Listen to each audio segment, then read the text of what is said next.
Hey y'all, Fun Coach Tamika here and welcome back to my channel.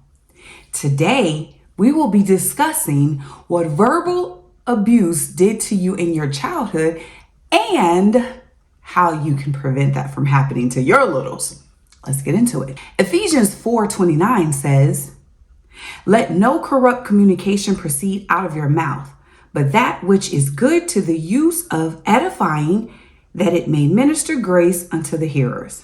Simply put, nothing should come out of our mouths unless it is edifying, building up others, especially our littles. One of the people that I follow, which I absolutely love her channel on learning about narcissistic family units, is Dr. Ramani. But she shares in this particular video how verbal abuse affects us in the long run. I know myself, I was severely verbally abused as a child.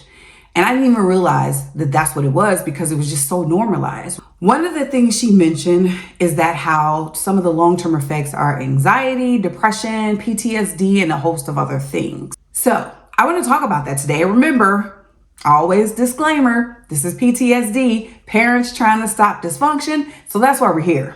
I remember when I was first diagnosed with depression as an adult, they started asking me questions about my childhood. And as I began to go back and request records from my childhood, lo and behold, I had been diagnosed with major depressive disorder as a child. Can you believe that? Can you believe the amount of trauma that I had to endure in order to be diagnosed as a child with a major depressive disorder? So anyway, I remember one time when my oldest children were younger.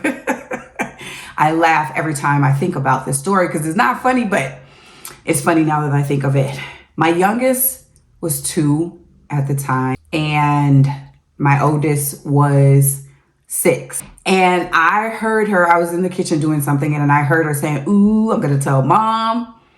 And so I kind of like tiptoed to the door because I wanted to hear more in detail what was going on. And then my then 2-year-old son said, "I'm gonna F you up." But he actually said the word.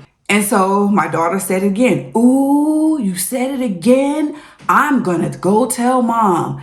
And then he started pleading with her, no, don't tell mom, don't tell mom. So after I chuckled, I stormed in the room and I said, "Excuse me, why are you using language like that? That is so inappropriate." I remember God really convicted me because he began to show me, "Tamika, weren't you just on the phone telling somebody you was gonna F them up?"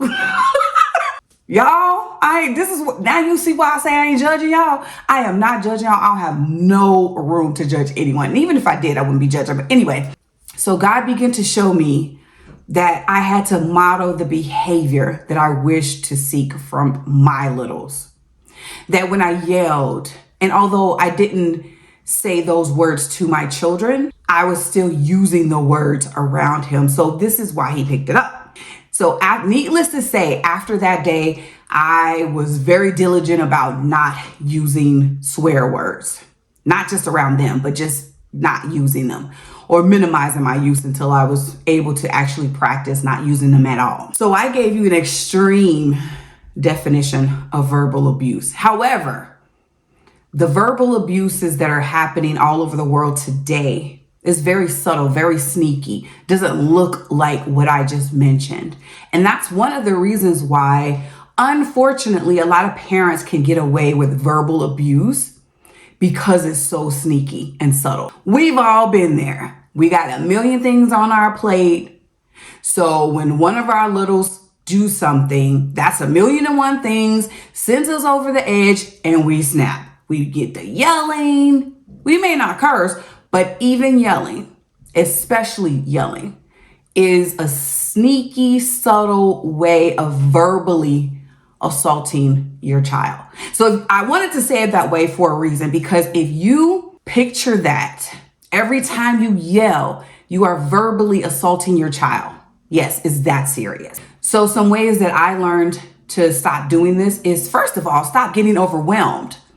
I know that sounds easier said than done. However, once you start practicing self-awareness, you can feel when you have a lot on your plate and start learning how to take those things off, because it's not your child's fault that you overwhelm yourself. And at the end of the day, your child should not bear the brunt of your lack of boundaries. Okay? So practicing healthy boundaries, practicing self-awareness, and learning how not to get overwhelmed. Now, sometimes it does happen because life. So when that does happen, practicing the pause. So pausing as soon as you feel that bubbling up feeling, pause. So like that's something that I would do. You heard me say, I will literally do that first to kind of mentally remind myself, hey, we got to pause here. This has helped me tremendously breaking the cycle of verbal abuse and raising confident children. Hope this was helpful. Hit the like and subscribe button. Drop a comment below if you have any annoying behaviors or a subject you want me to talk about next. See you in the next video.